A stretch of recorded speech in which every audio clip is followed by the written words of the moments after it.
శ్రీమాత్రే నమ. జయ గురు దత్తాత్రేయ నమ. ఈ వీడియోలో మనం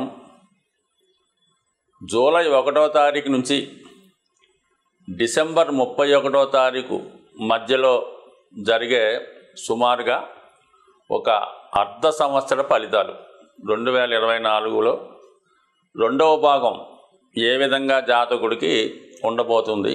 అయితే మనం జనవరి నుంచి జూన్ వరకు జరిగిపోయినటువంటి జాతకాన్ని వాటి యొక్క స్థితిగతుల్ని ఇంకొకసారి రివ్యూ చేసుకొని కనీసం జరిగిపోయినటువంటి పొరపాట్లు అవ్వచ్చు, లాభ నష్టాలు అవ్వచ్చు, ఈ రాబోయే అర్ధ సంవత్సరంలో సరిదిద్దుకునే విధంగా గ్రహాలు ఇస్తున్నటువంటి అవకాశాలు ఏ విధంగా ఉపయోగించుకోవాలి అన్నటువంటి ఉద్దేశంతో ఇది కేవలం ఒక రివ్యూ లాగా, ఒక రివిజన్ లాగా చెప్పడం జరుగుతుంది. రాబోయే జూలై నుంచి డిసెంబర్ మధ్యలో జరగబోయే అర్ధ సంవత్సర ఫలితాలు. మరి మేజర్గా ప్రథమ భాగం మనం చూసుకున్నప్పుడు ఇంచుమించుగా మనకి శని భగవానుడు, అలాగే గురు భగవానుడు మరి డైరెక్ట్ మోషన్లో ఉంటూ జాతకుడికి డైరెక్ట్గా ఫలితాలు ఇవ్వడం జరిగింది. మరి ఈ అర్ధ సంవత్సరంలో మనకి జూన్ 30వ తారీఖు నుంచి సరిగ్గా సెకండ్ హాఫ్ ప్రారంభం అవగానే మనకి శని భగవానుడు మనకి వక్ర గమనంలోకి రావడం జరుగుతుంది. అలాగే మనకి ఈ అక్టోబర్ 9వ తారీఖు నుంచి గురు భగవానుడు వక్ర గమనంలోకి చెందడం జరుగుతుంది. అయితే ఈ వక్ర గమనం చెందడం వల్ల మరి జాతకులకు వచ్చే ఉపయోగం ఏంటి, గ్రహాలకి ఏ విధమైనటువంటి స్వాతంత్రం వస్తుంది అన్న విషయాన్ని గమనిస్తే కన్యా రాశి వారికి జూలై టు డిసెంబర్ అర్ధ సంవత్సర ఫలితాలు కొంతవరకు జరిగిపోయినటువంటి 6 నెలల కట ఇవి ఒక విధమైనటువంటి పరీక్షా సమయం లాంటి. ప్రస్తుతం కన్యా రాశి వారికి మేజర్ గ్రహాలు శని, గురువు అనుకూలమైన స్థానాల్లో ఉండడం జరిగింది. శని భగవానుడు 6వ స్థానంలో ఉండడం వల్ల ఉద్యోగపరంగా చాలా అనుకూలంగా ఉన్నప్పటికీ కూడా మరి ఈ అర్ధ సంవత్సర ప్రారంభంలో జూన్ 30వ తారీఖు నుంచి వక్ర గమనంలోకి రావడం జరుగుతుంది.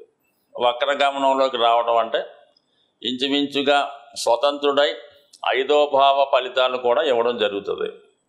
అంటే గతంలో మీరు 5వ భావానికి సంబంధించినటువంటి ఏవైనా పొరపాట్లు చేసి ఉన్నా వాటిని సరిదిద్దే ప్రయత్నం చేయడం జరుగుతూ ఉంటుంది.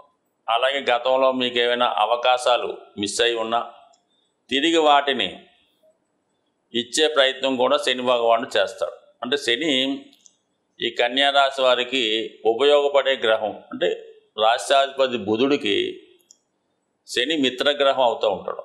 సో ఈ కారణం వల్ల కొంతవరకు జాతకుడిని క్రమశిక్షణలో పెట్టే ప్రయత్నం చేస్తాడు. 5వ భావంలో అంటే మనకి మీ ఆలోచన, మీ నిర్ణయాలు, మీ యొక్క టాలెంటు ఇవన్నీ కూడా 5వ భావం చెప్తాయి.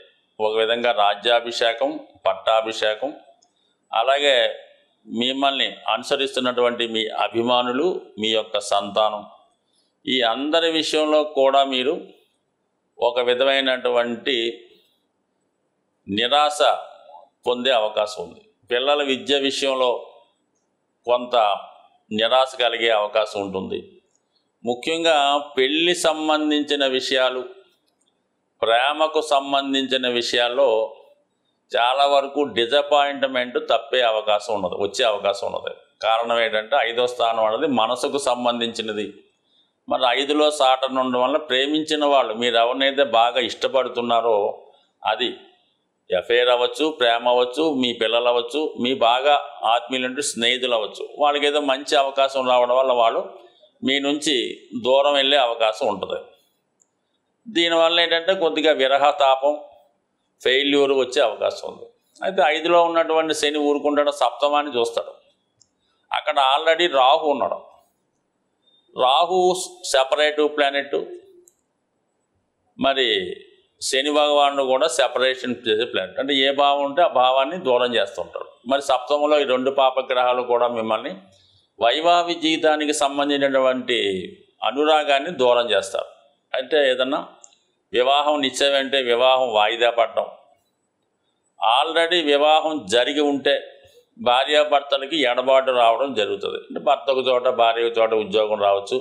అయితే అక్కడ రాహు ఉన్నాడు కాబట్టి భార్యాభర్తల మధ్య ఎడబాటుకి ఎవరో ఒకరు ప్రయత్నం చేస్తూ ఉంటారు. అది వాళ్ళ బంధువుల, వీళ్ళ బంధువుల, వీళ్ళ తల్లిదండ్రుల, వాళ్ళ తల్లిదండ్రుల, కానీ మొత్తం మీద వేరే వారి ఇన్వాల్వ్మెంట్ వద్ద భార్యాభర్తల మధ్య కొద్ది ఎడబాటు రావడం, చిన్న చిన్న సమస్యలు పెద్ద అయ్యే అవకాశం ఉంటుంది. కాబట్టి సాధ్యమైనంత వరకు మరి ఈ కన్యా రాశి లేదా కన్యా లగ్నం వారు వివాహ జీవితంలో చిన్న చిన్న సమస్యలు ఉంటే అవి ముఖాముఖి ఫేస్ టు ఫేస్ చర్చించుకొని చిన్న చిన్న వాటికి సర్దుకుపోవాలి తప్ప దాన్ని పెద్దది చేసుకుంటే కంపల్సరీగా అది సెపరేషన్కి వచ్చే అవకాశం ఉన్నది. ఇంచుమించుగా మనకి అక్టోబరు 9 తర్వాత ఒక విధంగా గురువు మీకు అష్టమ స్థానంలోకి ఇబ్బంది పెడతాడు. జూన్ 30 నుంచి ఇంచుమించుగా నవంబర్ 15 వరకు శని వక్ర గమనంలో ఉండి ఒక విధంగా ఇబ్బంది పెడతాడు. కాబట్టి వివాహ విషయంలో మాత్రం 100% రాజీ పడవలసిందే. అయితే ఒక విధంగా ఇది ఉద్యోగ సంబంధించిన విషయాల్లో కొంత డెవలప్మెంటు, అభివృద్ధి, ఒక పెద్ద సంస్థలో ఉద్యోగం రావడం ఇవి కూడా జరిగే అవకాశం ఉంది. అంటే సప్తమం ఎప్పుడు కూడా దశమానికి దశమ స్థానం. సో అందువల్ల అంటే సప్తమ భావంలో ఉన్నటువంటి ఫలితం అటు దశమ మీద వస్తాయి, అటు చతుర్థానికి చతుర్థం కాబట్టి వివాహ జీవితానికి కానీ సుఖమైన సంతోషం కానీ ఇబ్బంది పెడుతుంటాయి. ముఖ్యంగా మీరు ఈ రాబోయే 6 నెలల్లో షేర్ మార్కెట్, స్పెక్యులేషను, జోదం, ఆన్లైన్ గేమ్స్ జోన్కి ఎట్టి పరిస్థితుల్లో కూడా వెళ్ళవద్దు. గతంలో సంపాదించుకున్నది పోగొట్టుకునే అవకాశం ఉంటుంది. అయితే అక్టోబర్ 9 వరకు కూడా మీకు గురువు భాగ్యస్థానంలో ఉన్నప్పటికీ కూడా అక్టోబర్ 9న కొంతవరకు వక్ర గమనం పొందడం వల్ల అష్టమ భావ ఫలితాలు కూడా రావడం, అంటే ఒక విధమైనటువంటి అపకీర్తి, అవమానం, అవహేళన లాంటి ఎదుర్కొనే అవకాశం ఉంటుంది. కాబట్టి సాధారణంగా మరి జాతకులు చాలా వరకు చాలా నిజాయితీగా స్ట్రిక్ట్గా వెళుతూ ఎటువంటి అపోహలకి తావు లేకుండా ముఖ్యంగా వైవాహిక జీవితంలో అడ్జస్ట్ అవుతూ ముందుకెళ్తే 100% ఎప్పుడైతే మీకు వైవాహిక జీవితం సక్సెస్ అయిందో అటు చతుర్థ భావం అనుకూలంగా ఉంటుంది, అలాగే ఉద్యోగ సంబంధించిన విషయాలు అనుకూలంగా ఉండి ఒక కంఫర్టబుల్ లైఫ్ మీకు పొందే అవకాశం ఉంటుంది. జాతకుడు తీసుకోవాల్సినటువంటి జాగ్రత్తలు, పరిహారాలు, మనం ఏదైనా జాతకపరమైన సమస్యలున్నా, గోచారానికి సంబంధించిన సమస్యలున్నా వాటి సంబంధించినటువంటి పరిహారాలు చేసుకోవడం వల్ల కొంతవరకు వాటి యొక్క తీవ్రత తగ్గడం జరుగుతూ ఉంటుంది. ముఖ్యంగా అన్ని రాశుల వారికి కావలసింది గురుగ్రహ అనుగ్రహం. ఏ భావంలో గురువు ఉన్నా ఖచ్చితంగా ఆ భావాలకు సంబంధించినటువంటి మంచి ఫలితాలు ఇవ్వడం జరుగుతూ ఉంటుంది. అయితే గురుగ్రహ అనుగ్రహం కోసం ఎప్పుడన్నా సరే మీరు గోవుల్ని సేవించడం వల్ల, ఎక్కువగా గురువు యొక్క ఆరాధన, అంటే మనకి ప్రత్యక్షంగా ఉన్నటువంటి మీకు విద్య నేర్పిన గురువు అవ్వచ్చు, ప్రస్తుతం మరి షిరిడి సాయిబాబా వారు, దత్తాత్రేయులు వారు, అలాగే వెంకయ్య స్వామి గారు, రాఘవేంద్ర స్వామి, ఇటువంటి వారికి దేవాలయాల్లో మరి అక్కడ దేవాలయాన్ని దర్శించి తగు విధంగా గురువుని సేవించడం చేయడం వల్ల జాతకంలో గురువు బలవంతుడై మీకు మిగతా గ్రహాలు కూడా అనుకూలించే ఫలితం ఇవ్వడం జరుగుతుంది. ఇంకా తీవ్ర ఇబ్బందుల్లో ఉన్నవాళ్ళు, ముఖ్యంగా అనారోగ్య సమస్య కానీ బాగా ఫైనాన్షియల్ స్ట్రగుల్ ఉన్నవాళ్ళు ఏం చేయాలంటే వారు గోశాల దర్శించి ఆ గోశాలలో వీరు ఎంత బరువు ఉన్నారు చూసుకోండి. సుమారు ఒక 60 కేజీలు ఉంటాయి. ఒక 6 కేజీలు శనగలు మరి నానబెట్టిన కానీ వాటి ముడి సరుకు కానీ కొని ఆ గోశాలలో మీరు ఇవ్వాలంటే మీరు ఆవుకు ప్రత్యేకంగా పెట్టగలరు. మీ వెయిట్కి 10వ వంతు బరువు ఉన్నది ఇవ్వడం చేయడం వల్ల, లేదంటే ఎక్కువగా మీకు ఆర్థికపరమైన సమస్యలు ఉన్నాయి, ఏ విధంగా కూడా ముందుకు వెళ్ళడం లేదు, ఈ పెళ్లి సంబంధించిన సమస్యలు, స్థిరాస్తి గొడవలు ఇవన్నీ కూడా కామన్గా ఉంటాయి అందరికీ. వాళ్ళు ఏం చేయాలంటే, మీరు ఒక అరటిపళ్ళు గెల ఏదైనా కొద్దిగా మనం ప్రయాణం చేస్తే మరి రోడ్డు దాటిన తర్వాత కొద్దిగా రిమోట్ ఏరియాకి వెళ్తే ఎక్కువ కోతులు ఉండే ప్రాంతాలు వస్తుంటాయి. ప్రతి ఒక్క ఊర్లో కూడా చిన్న చిన్న అడవులు అవి ఉండడం వల్ల కోతులు ఉంటుంటాయి. ఆ కోతులకి రోడ్డు మీద కాకుండా సైడు ఈ అరటిపళ్ళు గెల ఏ పండు ఆ పండు ఎరగొట్టి కోతులకి ఆహారంగా పెట్టడం. ఇంకా ఓపికన్న వాళ్ళు ఏదన్నా సరే అరటిపళ్ళతో పాటు ఈ మొక్కజొన్నలు అవ్వచ్చు, మామిడి పళ్ళు అవ్వచ్చు, ఏవైనా సరే మరి కోతులకి ఆహారం పెట్టడం వల్ల ఆర్థికపరమైన సమస్యలు ఏ సమస్యని ఇంకా నో డౌట్, ఇంకా మీరు కోతులకు ఆహారం పెడితే మీకు ఎంత క్లిష్టమైన సమస్య అయినా 100% పరిష్కారం అయ్యే అవకాశం ఉంటుంది. ఇక అలాగే శని భగవాను యొక్క అనుగ్రహం కావాలి. ఏలినాడు శని, అష్టమ శని, వక్ర శని అనేక రకాలు జరుగుతుంటాయి. ఎప్పుడన్నా సరే మీరు శని భగవాన్ అనుగ్రహం కావాలంటే కేవలం శనికి తైలాభిషేకం, అలాగే శివుడికి రుద్రాభిషేకం కామన్గా చేసుకోవచ్చు. కానీ ఫిజికల్గా కూడా మీరు కష్టపడవలసి ఉంటుంది. మాన్యువల్గా మీరు చేసుకోగలం అంటే మీరు మాన్యువల్గా ఆ వర్క్ చేసుకోండి.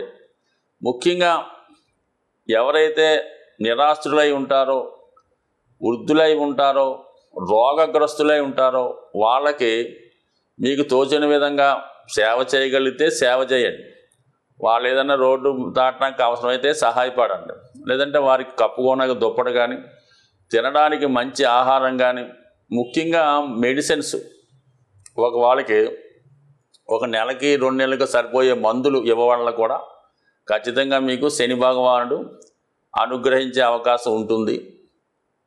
దాని తర్వాత ముఖ్యంగా రాహు ఎక్కువ ఇబ్బందులు పెడుతుంటాడు. అత్యాశ వల్ల, దుర్మార్గమైన పనులు చేయడం వల్ల జాతకులకి ఎక్కువగా జైలు శిక్షలు, లేదంటే ఈ ఏదన్నా మర్డర్లో చిక్కుకోవడమో, లేదంటే ఎవరన్నా వాళ్ళని హత్య చేయడం ఇలా జరుగుతుంటుంది. అంటే ఏ కార్యక్రమాలు చేస్తుంటాడో వాడు ఆ విధంగానే మరణిస్తూ ఉంటాడు అన్నమాట. సో అటువంటిది వాటికి రాహు కారణం అవుతుంటాడు. కాబట్టి రాహు యొక్క తీవ్రత తగ్గాలంటే కంపల్సరిగా మరి అమ్మవారి యొక్క ఆరాధన చేసుకోవడం, చండీ హోమం లాంటివి చేసుకోవడం మంచిది. కొద్దిగా ఇబ్బందికరంగా ఉన్న రాహు ఇబ్బందుల నుంచి తప్పుకోవాలనుకుంటే బాగా కార్మికులు లాంటి వాళ్ళకి, కొద్దిగా అలవాటు ఉన్న వాళ్ళకి ఒక క్వార్టర్ మందు బాటిల్, ఒక బిర్యానీ ప్యాకెట్టు ఇవ్వడం వల్ల రాహు ప్రీతి చెందే అవకాశం ఉంది. సో ఇది ఒక విధమైనటువంటి తాంత్రిక రెమెడీగాను, లాల్ కితాబ్ రెమెడీగాను పనిచేసే అవకాశం ఉంది. ఇదో ఏదైనా రెమెడీ అనేది ఖచ్చితంగా పనిచేస్తుంది. అది కూడా మన కర్మను బట్టి, ఈవేళ రేపా ఎల్లుండి అన్నది అది మీ చేసే విధానాన్ని బట్టి, మీ జాతకాన్ని బట్టి కూడా ఉంటుంది. బ్యాంకులో దాచిన ధనం ఏ విధంగా సేఫ్గా ఉంటుందో మనం చేసినటువంటి ప్రతి పరిహారం కూడా అలాగే నిక్షిప్తమై ఉంటుంది. అవసరమైనప్పుడు దాని ఫలితం వచ్చి మీకు దాని యొక్క ఫలితం అందడం జరుగుతుంది. ఏదైనా కర్మ అనుభవించిన తర్వాతే మా యొక్క రెమెడీ యొక్క ఫలితం కూడా అందుతుంది. అయితే పెద్ద సమస్య చిన్న సమస్యతో పోయే అవకాశం ఉంటుంది. స్వస్తి.